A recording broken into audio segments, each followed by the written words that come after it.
જાણે ઘરમાં બેઠા બેઠા સ્વજનની વાત સાંભળતા હોય ને એમ મન દઈને આ વાતો સાંભળજો. કંઈક શીખવું છે. સ્ટીફન કોવીએ લખ્યું છે sharpen the saw. Sharpen the saw it means આપણે થોડાક અપડેટ થવું, સહેજ સુધારો કરવો. જ્યારે તમે એમ માની બેસો છો કે ના હું પરફેક્ટ જ છું, જમાનો ખરાબ છે, સમાજ ખરાબ છે, લોકો મને નથી સમજતા. આ લગભગ 90% લોકોની ફરિયાદ હોય છે કે લોકો મને સમજતા નથી, લોકો મને ઓળખતા નથી, મારું કયું નથી કરતા. આ બધાને ફરિયાદ છે. એટલે અત્યારે થોડોક પ્રયાસ આપણે કરીએ. ક્યાંક પ્રશંસા પણ થઈ છે ને ક્યાંક ટીકા પણ થઈ છે, ક્યાંક માન પણ મળે છે, ક્યાંક અપમાન પણ મળે છે. પણ આપણે આપણી જાતનું મૂલ્યાંકન સાથે કરવાનું છે. પહેલા 4 શબ્દો હું બોલીશ કે જેને આધારે માણસ માત્ર દુઃખી થાય છે, દુઃખનું કારણ, સ્ટ્રેસનું કારણ, ચિંતાનું કારણ. એક છે અપૂર્ણતા. ગુજરાતી તો બધા સમજો છો. અપૂર્ણતા, ઇમ્પરફેક્શન. અપૂર્ણતા આપણને દુઃખી કરે છે. Duty with perfection. હવે છે ને જમાનો કોમ્પિટિશનનો જમાનો છે. તમે રાખોલિયા સાહેબ ડોક્ટર થયા ત્યારે જમાનો જુદો હતો. હવે તમારે માર્કેટમાં ટકી રહેવું હોય તો તમારે તમારી જાતને પૂર્ણ બનાવવી જ પડે ને દર વર્ષે બનાવવી પડે. ગુજરાતમાં તલાટીની 3537 જગ્યા છે, એની સામે 25 લાખ અરજી થઈ છે. 3500 સીટ માટે 25 લાખ દાવેદાર છે. કોમ્પિટિશન કેટલી છે? હવે બધા જ લોકો બ્રાન્ડ માટે આગ્રહ રાખે છે. નાના નાના માણસો પણ રાજકોટમાં અત્યાર સુધી આપણે ઝુડિયોના શોરૂમ જોયા નહોતા. ટ્રેન્ડ્સ, ઝુડિયો. હમણાં હું હામે કાંઠે ગયો ત્યાં ઝુડિયો આવી ગયો. એટલે ઉપલા કાંઠામાં રણછોડનગરમાં, કબીર રોડમાં, પેડક રોડમાં ઝુડિયા શેના હોય ત્યાં ઇમિટેશનમાં? ત્યાં ઝુડિયો ને ટ્રેન્ડ્સ ને ક્રોમા ને બધા જ હવે ઉપલા કાંઠામાં બધે માણસ તો બધે જ છે. અને માણસની અપેક્ષા, આશા, ઈચ્છા તો બધે જ છે. બધાની મારી વિનંતી છે કે ક્યાંક ક્યાંક આપણા દુઃખનું કારણ આપણી અપૂર્ણતા છે. કેટલાક વિદ્યાર્થીઓને ખરાબ રિઝલ્ટ આવે નહીં, લાવે. હું કોક બોલે ને કે આનું ખરાબ રિઝલ્ટ આવ્યું નહીં, એ લાયો. ખરાબ રિઝલ્ટ કોઈને આવતા જ નથી, તમે લાવો છો. ક્યાંક 2-5% કોકની ભૂલ હોય, બાકી 90-99% તો આપણી ભૂલથી જ ખરાબ રિઝલ્ટ આવે છે. આપણા ત્યાં પાછું કેવું છે, એક તો ખરાબ રિઝલ્ટ એ લાવે, પાછું આપણે ઇન્સાનો રાખવાનો કે થાય આવું તો થાય. એને પાછી હિંમત આપવાની.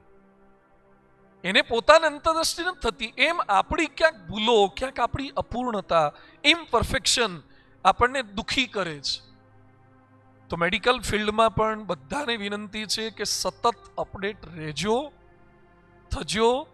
તમારા સબ્જેક્ટનું નોલેજ વધારીને પણ, કારણ કે હવે જે નવા ડોક્ટરો આવવાના છે તમારી પાસે અનુભવ કદાચ વધારે હશે. એટલે ગુજરાતીમાં આપણે નથી બોલતા કે દિવાળી મેં જાજી જોઈ છે, એટલે લોકો શું બોલે સામે? ફટાકડા અમે જાજા ફોડ્યા છે.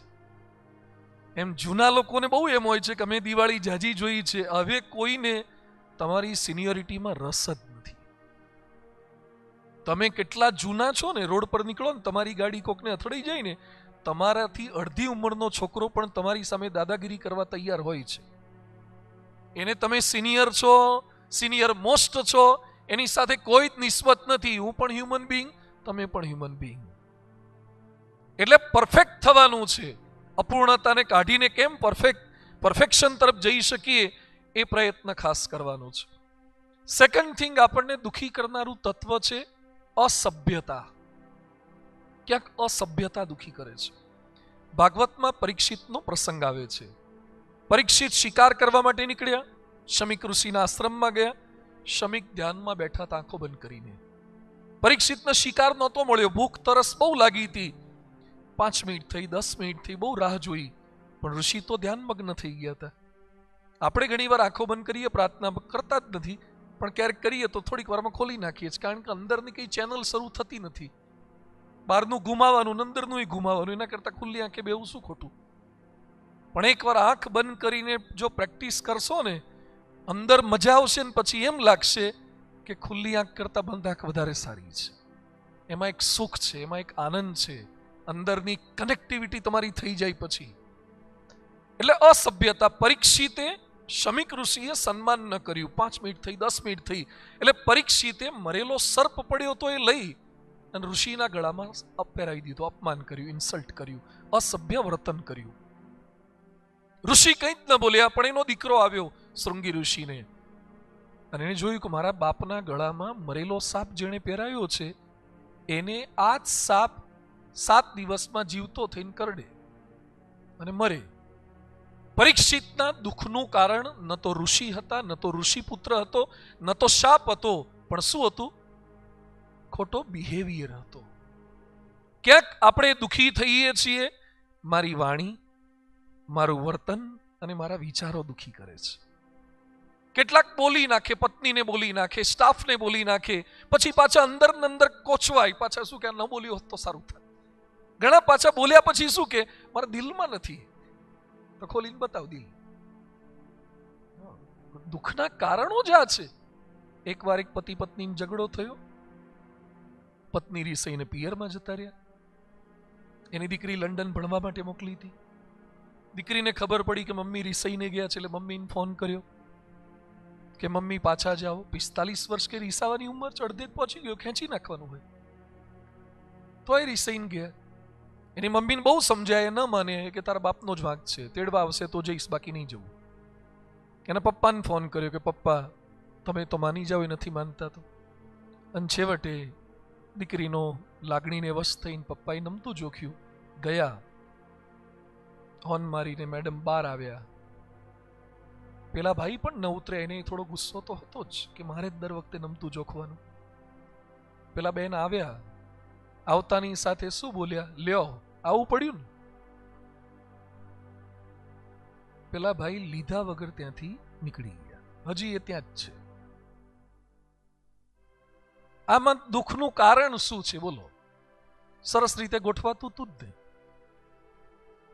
કેટલાક લોકો છે ને ગુંદર પટ્ટીનો ઉપયોગ બિલકુલ નથી કરતા. ફેવિક્વિક ક્યારેક વાપરો ને, હંમેશા કટર કાતર લઈને શું કરો ફરો છો? ક્યારેક જોડવાના કામ પણ કરો. આપણી વાણી ક્યાંક તોડે એવી હોય છે, આપણું વર્તન ક્યાંક તોડે એવું હોય છે, આપણા વિચારો ક્યાંક તોડે એવા છે. અસભ્યતા, અને અસભ્યતા લાવે છે અહંકારિતા.